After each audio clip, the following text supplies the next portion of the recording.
ഗിർ ഇന്ന് റിലീസായ മലയാള സിനിമയാണ്. എസ്ര എന്ന സൂപ്പർ ഹിറ്റ് സിനിമയ്ക്ക് ശേഷം ജെയ്ക്ക് സംവിധാനം ചെയ്യുന്ന സിനിമയാണ്. ഒരുപാട് ഗ്യാപ്പിന് ശേഷം ചെയ്യുന്ന സിനിമയാണ്. അതായത് നമ്മുടെ മലയാളത്തിൽ നിന്നും ബഡ്ജറ്റും ടെക്നോളജിയും ഒന്നും അത്ര വളരാത്ത സമയത്ത്, അതായത് അന്ധകാലത്ത് അമ്മാതിരി ഒരു കിടിലൻ ടെക്നിക്കലൊക്കെ റിച്ച് ആയിട്ടുള്ളൊരു പടം എടുത്ത ആളാണ് ജെയ്ക്ക്. അതുകൊണ്ട് തന്നെ ഈ സിനിമയിൽ പ്രതീക്ഷ ഉണ്ടായിരുന്നു. പോരാത്തതിൽ ഈ സിനിമയിൽ VFXനൊക്കെ ഒരുപാട് പ്രാധാന്യം ഉള്ളതാണെന്ന് നമുക്ക് ട്രെയിലറും ടീസറും ഒക്കെ കാണുമ്പോൾ മനസ്സിലാക്കാൻ പറ്റും. കോമഡിയിൽ ബ്ലെൻഡ് ആയിട്ടുള്ളൊരു സർവൈവൽ ത്രില്ലറായിട്ടാണ് എനിക്ക് തോന്നിയത്. കുറേ റിവ്യൂ, നെഗറ്റീവ് റിവ്യൂ അല്ലെ ബിലോ ആവറേജ് റിവ്യൂ അതൊക്കെ കണ്ടിട്ടുണ്ടായിരുന്നു. നല്ലൊരൊറ്റ റിവ്യൂ പോലും കണ്ടില്ല. ഈ സിനിമയെ പറ്റി പറയുകയാണെങ്കിൽ ഞാൻ DNA പറഞ്ഞത് തന്നെയാണ്, പ്രേക്ഷകർക്ക് പുല്ല് വില കൊടുത്തുകൊണ്ടുള്ള ഇന്ന് ഞാൻ കണ്ട രണ്ടാമത്തെ സിനിമയാണ്. സത്യം പറഞ്ഞാൽ ഈ സിനിമയെ പറ്റി എനിക്ക് അങ്ങനെ പറയുമ്പോഴത്തേക്ക് ഒരു വിഷമമുണ്ട്. ഇത് DNA പോലത്തെ തീർത്തും മോശപ്പെട്ട ഒന്നിനും കൊള്ളാത്തൊരു സിനിമയല്ല. ഇതിൻ്റെ തുടക്കത്തിൽ ഒരു അരമണിക്കൂർ, അതുപോലെ തന്നെ അവസാനത്തെ ഒരു അരമണിക്കൂർ ഇത് മാറ്റി നിർത്തി കഴിഞ്ഞാൽ നടുക്ക് വരുന്ന ഒരു മണിക്കൂറുണ്ട്.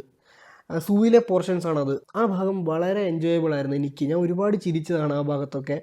2 മണിക്കൂറാണ് പടം, കൃത്യം 2 മണിക്കൂറാണ്. പിന്നെ DNA ആണ് 2.5 മണിക്കൂറിട്ട് വെറുപ്പിച്ചു. ഇതങ്ങനത്തെ പരിപാടിയൊന്നുമില്ല. 2 മണിക്കൂർ അത് നന്നായി.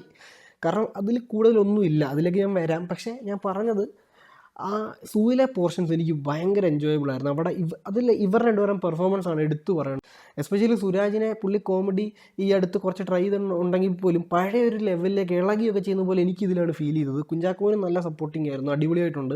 സിംഹത്തിൻ്റെ ഗ്രാഫിക്സ് ഒക്കെ വളരെ മോശമായിരുന്നു. നമുക്ക് എടുത്തു പറയാൻ പറ്റും VFX ആണെന്നുള്ളത് തന്നെ. എവിടെയാണ് ഇവർ ശരിക്കുള്ള സിംഹത്തെ യൂസ് ചെയ്യുന്നത് എനിക്ക് മനസ്സിലായില്ല. കാരണം ഫുൾ VFX മയമായിരുന്നു. പിന്നെ സപ്പോർട്ടിംഗ് ആയിട്ട് കുറേ പേര് വരുന്നുണ്ട്, ഒരുപാട് പേര്. രാജേഷ് മാധവൻ, സെന്തിൽ, മഞ്ജു പിള്ള, അലൻസിയർ, ഒരുപാട് പേര്, എല്ലാവരും തകർത്തിട്ടുണ്ട്. ആദ്യത്തെ അരമണിക്കൂർ ഒന്നുമില്ല, അതായത് നമ്മളൊരു ഫീലും ഇല്ലാതെ ചുമ്മാ തിയേറ്ററിൽ ഇരിക്കുന്നു, ഒരു കാര്യമില്ല. അവസാനത്തെ അരമണിക്കൂർ അവിടെയാണ് നമുക്ക് ദേഷ്യം വരുന്നത്. അവിടെയാണ് കാണുന്ന പ്രേക്ഷകർക്ക് പുല്ല് വില കൊടുക്കുന്നത്. ഇവർക്ക് കഥയില്ല, സ്ക്രിപ്റ്റും ഇല്ല, ഒരു കുന്തവും ഇല്ല. ഈ സൂയിലെ പോർഷൻസിൻ്റെ മാത്രം ഒരു ഐഡിയ വെച്ചിട്ട് പോയി ബാക്കി എന്ത് ചെയ്യണമെന്നറിയാതെ പൊട്ടം കളിക്കുന്ന ഒരു ഇതായിരുന്നു. ഡയറക്ടറും ടെക്നിക്കൽ ടീമും പൊട്ടം കളിക്കുന്ന ഒരു ഫീലായിരുന്നു അവസാനത്തെ ഭാഗം.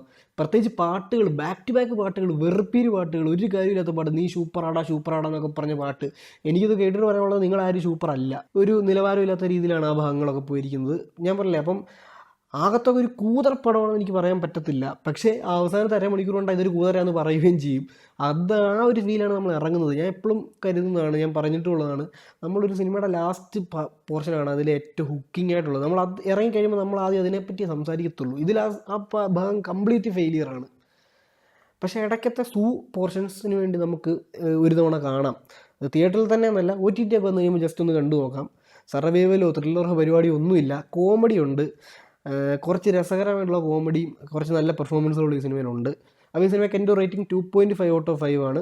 കൃത്യം ആവറേജ്.